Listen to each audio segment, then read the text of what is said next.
CS శాంతికుమార్ని Congress నేతల బృందం కలిసింది. పంజాగుట్టలో అంబేద్కర్ విగ్రహం పెట్టేందుకు అనుమతి ఇవ్వాలని సీఎల్పీ నేత భట్టి విక్రమార్క, విహెచ్ శ్రీధరబాబు, మల్లు రవి, రాములు నాయక్ సీఎస్ను కోరారు.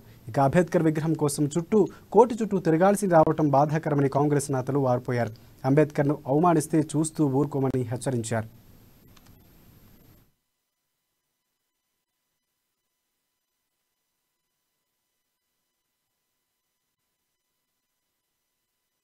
ఎన్నో మీటింగ్లు పెట్టుకున్నాం, రౌండ్ టేబుల్ కాన్ఫరెన్స్ పెట్టినాం, సీఎం గారికి లెటర్ రాసినాం. మా మిత్రుడు పేరు భట్టి విక్రమార్క అసెంబ్లీలో కూడా రేజ్ చేశాడు. ఇష్టమన్నారు, ఇంకా ఇష్టమే లేరు. ఆఖరికి లాభం లేదని నేను కోర్టు పోతే కోర్టు రిలీజ్ చేసింది.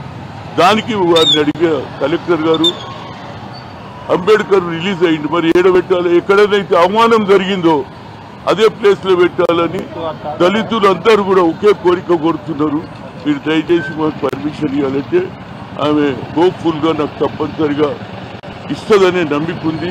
కోర్టు లోపల అంబేద్కర్ నాకు రిలీజ్ చేసి అక్కడికి వెళ్ళి తెచ్చి పంజగుట్టలో పెట్టాలనేది మా ఉద్దేశం.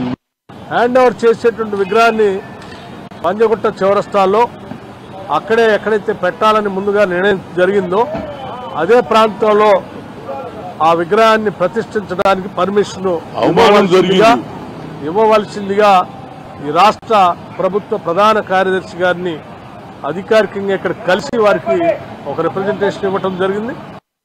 ఎన్నో మీటింగ్లు పెట్టుకున్నాం, రౌండ్ టేబుల్ కాన్ఫరెన్స్ పెట్టినాం, సీఎం గారికి లెటర్ రాసినాం.